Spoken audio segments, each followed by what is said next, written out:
mas gusto mo? Yung pumasok ka ng maaga o pumasok ka ng gabi? O pumasok ka sa kuweba? Alin ang mas gusto mo doon?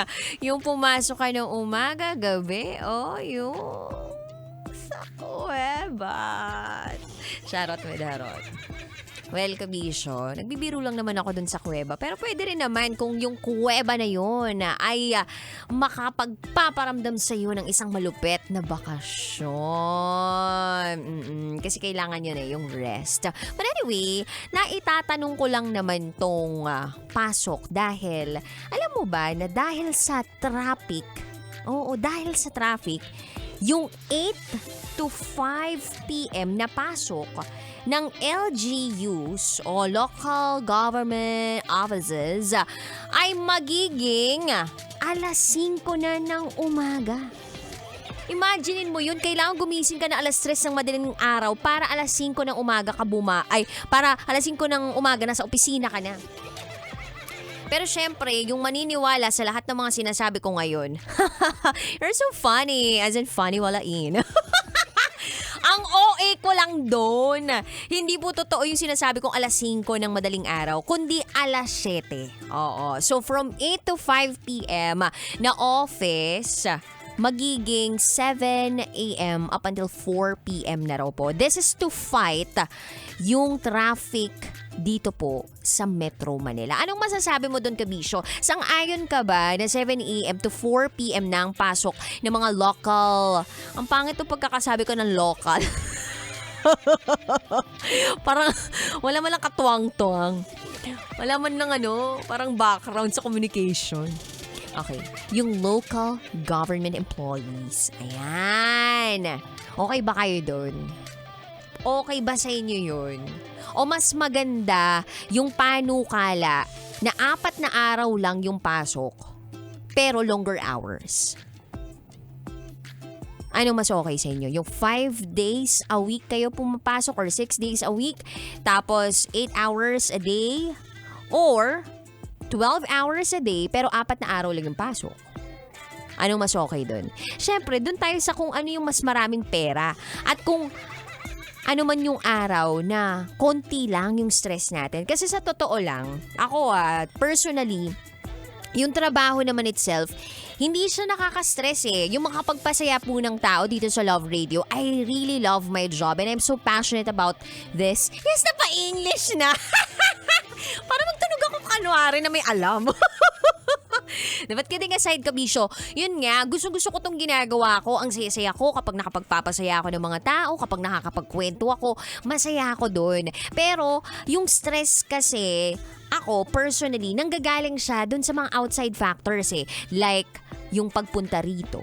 Siyempre, gagastos ka ng gas, gagastos ka ng toll, gagastos ka ng parking. Tapos yung napakainit. Nakakainit din talaga ng ulo. Dagdag pa natin yung traffic. Imaginein mo nga dito sa may Rojas Boulevard lang.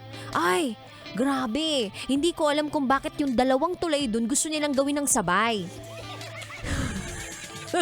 Hindi naman po nagre-reklamo ako pero parang ganun na nga.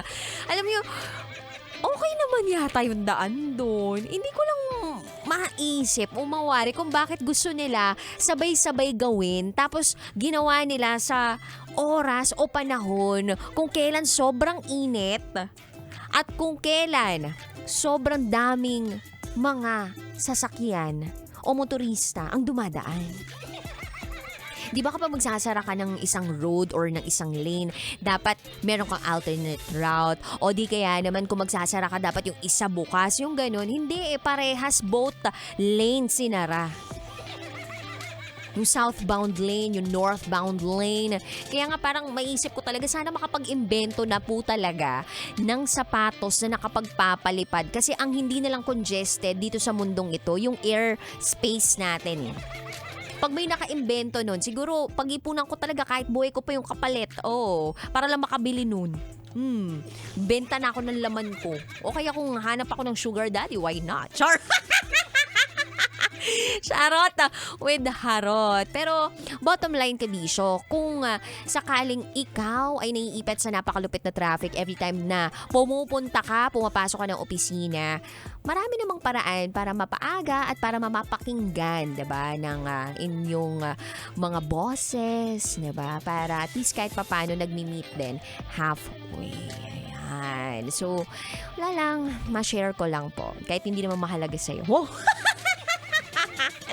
Anyway, 3 to 5 p.m. tayo magkakasama ngayong araw na itetsuwa kapiling ang babaeng naniniwalang hindi man ako palaging may pira, at least palagi naman akong maganda. This is me, the one and the only DJ Raketera, and today Friday, araw ng mga maeel. Ikaw to as in, malilinis ang utak. Ganun.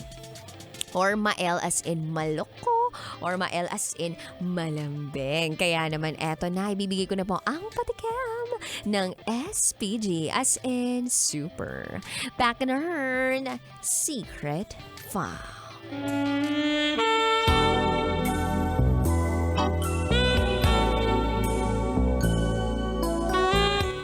Huwag mo bilisan. Baka kasi may makarinig. Ay, so pag binilisan, malakas? Kaya may makakarinig? Ganun ba yun? Hindi ko talaga mawari kung ano ang pinatutungkulan ng ating SPG Secret File. Huwag mong lakasan, baka kasi may makarinig. Huwag mong lakasan. Ano? Huwag mong bilisan, baka kasi may makarinig.